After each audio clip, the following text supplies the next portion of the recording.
So let's say that we can start with a short introduction. You see here so our headquarters here of the Deutsche Kinderhilfe. This is a permanent representation, so which means this is in Berlin.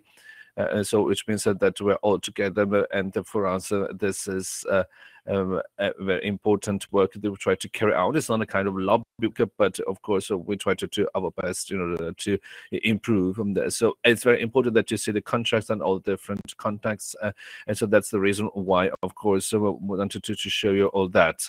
So our topic today is prevention of sexualized violence against children. And I would like to start from this topic, and there's probably this is not a surprise. Probably you can say this has always been like that. Sometimes it's very smart to see if you work in the prevention in order to understand what actually the laws in our system. So I do not mean exactly the laws, but I mean what is licit, what is illicit. So in order to understand what has been considered in a way so long, what is going to be changed in the laws, I have to say that I work together with a colleague. And at first it was a surprise because she had to see that she had in front of her eyes all the different police reports that showed that around 10% of cases of sexual abuse of children were or are committed by suspects that were still children themselves. About 20% by young people were between 14 and 18 years old. So which means that this is conduct where there's maybe 8-year-old that has probably then raped a 5-year-old child. This is something which is very surprising. What is the reason of that? Children and adolescents are still in the process of developing their own identity. And I have to say that all these people that are between 14 and 18 are really still in the process of developing their own sexual identity. This is that approach where we can say, well, we have a different prevention possibility in order to exercise some influence. If you see the lower numbers, of course, each single case is very important. So I think that in a way, this will be a kind of prevention. So if you try to reduce even by one number, I hope you can read this kind of slide. So my assistant prepared it. You see, actually, so these numbers, so they are from the year 2011, and so we can see that the situation was already there 10 years ago. So please observe, please see if you see then the genders. Of course, you have to consider, of course, then the relations to the adults of the same gender. So we can see that according to the percentage of women, so for example, we can see that this total number as a total, but in general, we have to say that in the suspects, so we see that 80 to 85% of people, so of course, were then a man, and then so then 10 to 15% were then women. So these are the numbers, as I said, from year 2011, and you can see here that we have also then the other chart where we can see here the numbers from 2016 about abuse and child pornography. So please observe. So we're talking about sexual abuse. So I wanted to prepare some diagrams so that could maybe show the situation in a more visible way. So you can see also these are some other charts. So this is from the year 2021.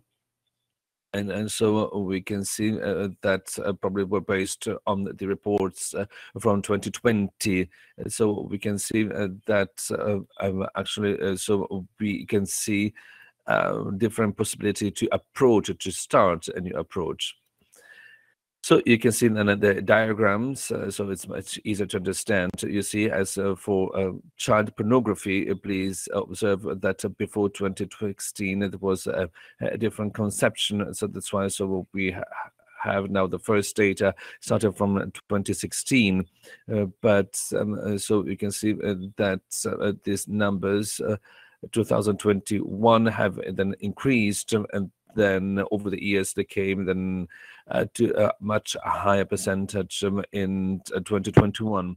In the child pornography, you see then the numbers 2016, as I said, and please observe that there was development that started from 2016 to 2021. So, if we ask ourselves what are the possible causes, so we can see influence of the media, accessibility of pornographic images, and we can see that media have a particular influence on that. So we have very sexualized topics, so video materials, film materials, where children have access to pornographic images. And then if we look then at the general sexualization of our time, well, also we can see that can have a misunderstood and sexualized and sexual education. And of course, the children are experimenting and wanted to understand what's going on. They wanted to, of course, try something that they see in these images and videos. I put here then a question mark in misunderstood and sexualized and sex education, because we have to understand if maybe this kind of education needs to be clarified, needs to be probably reprocessed. And so it will be particularly interesting to deep dive this topic in order to understand in what federal state so there was a particular sex education measures or not. So I had to say that sometimes I wanted to see all different programs that are carried out by the different federal states. I see these programs are very good, are very objective, and children can be supported, and this can be also the solution for different children's programs. But at a certain point, of course, need to be clarified, and there's an urgent need for further research. This is very important. These children and then these young people, of course, then had to be, of course, need to be dealing with their sexual preferences as well. That this is something very important for sex, and of course, this is important also for their identity as an adult. And we can see that all different things need to be considered as something which is not so particular important and not so different. And I believe that the child needs to understand that this is very normal. I believe that we need to be very critical about the question: how can we really carry out a kind of education, sex education, because of course we have to have a very positive sex education and not a negative one. And so of course then we need to understand if the images that we are probably using in the classes are correct. Maybe then if the erected penis, maybe it's not the right one. And so of course we need to understand how we can have a better sex education. We have of course to do everything possible in order to have a better education. I believe personally, as I said, that there's an urgent need for further education, because based on these different cases, we can see that, of course, there are rapes that take place between 8-year-olds and 5-year-olds, and of course, excuse me. So I believe that we have to understand how we can really improve so our research in the sexualized education. So we have to understand how, of course, then these things need to be dealt with the police, and very often, of course, then then when they are reported, of course, they need to have names, need to have the cases, but there's only the police you had only just to report to the police some particular facts, and so you can also just have researchers then in some police archives. It's a very difficult of research. The police have the possibility to use innovative systems, whether they can really understand what the cases were, and of course then they need to have also then the state lawyers that will need to step in and in this way, so you can also then have access to all different archives. Otherwise it's not so easy. So this kind of research is very difficult, so because of course we needed to be very active in this kind of research in order to understand what is happening right now. Well, I believe that prevention needs to be carried out as quick as possible. And due to the above mentioned figures, it's particularly important, certainly more successful than with lifelong offenders, to start with the prevention of these offenses with children and young people as early as possible. So we need to start as early as possible with this kind of prevention, and that this begins, according to me, with education. This education is, of course, education that does not artificially that is not artificial. So it must be a kind of education that is directly dealing with sexualized education. If we then can maybe then educate children about what a body is, so that we have a nose, we have a mouth, and then we have, of course, the genital as well. So then, of course, they will not start to say you have a penis, you have a vagina. This is something different. It's something that they can consider very normal. So they have a nose, they have a mouth, they have legs, and they have arms. But of course, the children do not have any kind of conception of that. It's very important that they understand that these are parts of their body, and that everything has a particular designation. That's the reason why that children need, of course, to understand exactly how each single body part is designed. It's very important to also to follow the following slide. So learning to set boundaries. Children in particular should be taught for nursery school age at the latest that they alone have to decide who is allowed to have physical contact with them, who is not, and that themselves have the right to say no to relatives about unwanted touching. This is, of course, something very important, and that these children will have, of course, then different kinds of people, and that they need also to understand, of course, that they had to say also. They can also say no. They have the right to say no about unwanted touching, for example. And I believe that they have to learn how to respect the boundaries of others. Those who have learned to be allowed to say no are more likely to accept a no from others, and thus more likely not to be assaulted. And I believe that those who have internalized this in childhood are more likely to take it with them into adulthood.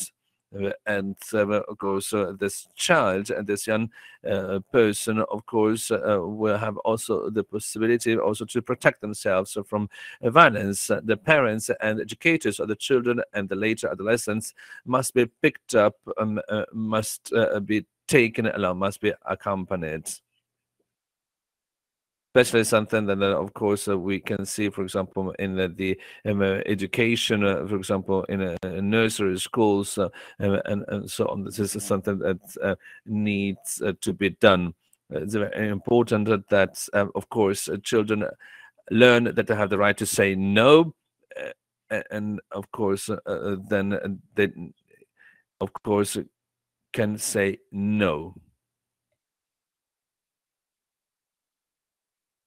About child pornography, this is a very specific topic. This is something that we understood. So we understood exactly. So we have to understand that 50% of the cases related to child pornography are carried out by young people, that they see this kind of videos and this kind of movies and videos. That's why they are sexualized, then encouraged. And here it must be increasingly conveyed that it is about very real sexual violence. And of course, I believe that child pornography must be then understood as something very important without differentiating. It's always a child pornography, according to me. And so, we have also then sexual violence that can be then and carrying can be also then carrying and to something very serious. And I believe that in this case, we have to understand that this is going to be a problem, and we have to understand that the use of this child pornography is, of course, then a sign of a punishable crime, because, of course, there is people are abusing some other people's rights. But I believe that we have, of course, to carry out a kind of differentiation, because between one thing is the use of such videos, and the other thing is, of course, the real crime, and so the sexual abuse. And so we have to understand that we have to consider that these children and these young people that under 18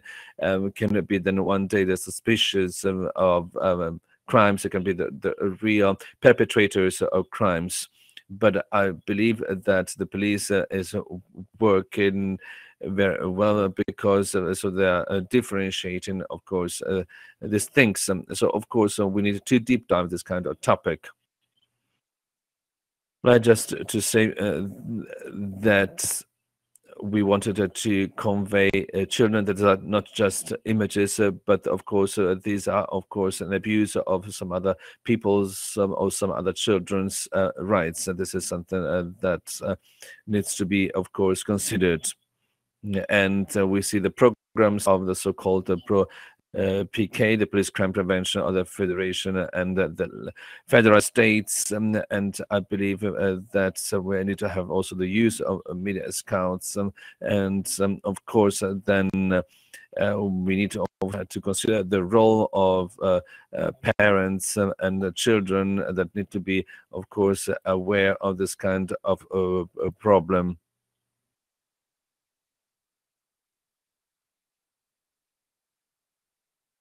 And sorry, but the speaker's sound is not good anymore.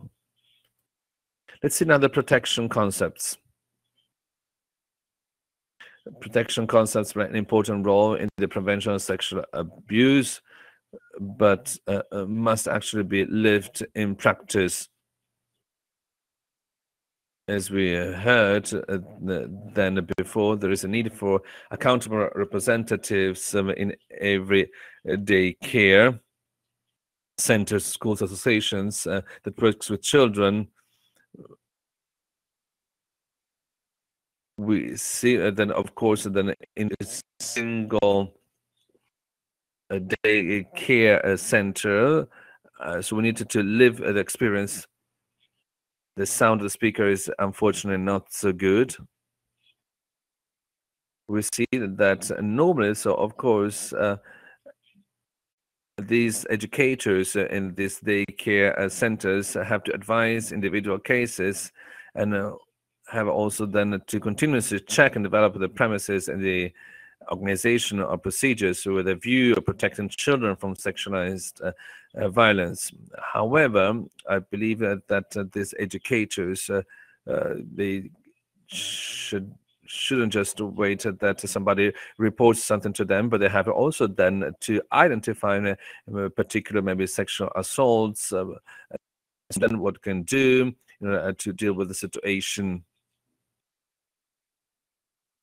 To, of course, then check and verify the premises and the organization. So we had some cases in the past, and we have seen that, first thing is that to identify the case and the crime. From school age onwards, there should be two representatives of both sexes. So we have already then said that it cannot be just something that the police do. It must be something, of course, that the educators and some other people then can help to carry out. And very often I was distracted from this kind of process. They told them that the federal states and the municipalities are responsible for that. But of course, we all need to give our contribution. It's very important because Germany belongs to the Istanbul Convention. It's been belonging to the 2014, and prevention is a mandatory task of the state. Is something that we all need to do, and it's a state task. Is something that the politicians need to understand, even if we all need to contribute to that. And it means that the whole public administration, the state, the federal states, and of course then the municipalities, of course, they all say that they do not have money to do, but of course, understand this is a mandatory task for them. Now, I have seen that, so we have a very good timing. So in theory, we could also ask questions. So otherwise, then we have then the possibility to discuss about possible questions later on at 12 o'clock. And so then, so if you have any questions, have remarks, and if you have maybe then some other impulses, if you have any suggestions, of course, that we can talk about that later on. Otherwise, I would say that thank you very much for your attention. And if you wanted to reach out to me, so you can find here the address. So if you have questions, if you of course something to say, so about the things that we have discussed upon today, of course you can reach me. You can find us on my phone number, something that you can see on this screen. You can find me also on the email. You can find here my email address, something that maybe we can leave here for a couple of seconds, so the people that can maybe then note down such numbers of email addresses if they have many special questions. Otherwise, I thank you very much for your attention.